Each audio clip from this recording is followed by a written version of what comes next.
Looking on the port side of the engine, you can see the dipstick for the oil crankcase.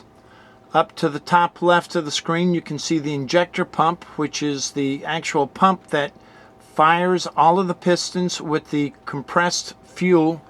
You can see those 6 tubes or pipes. Those are injector tubes or injector pipes going back to the different injectors on top of the pistons.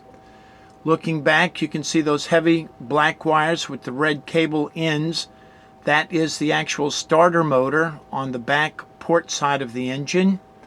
Looking down to the bottom, you can see the oil fill spout, which is that big black lid over to the left near the dipstick pull ring.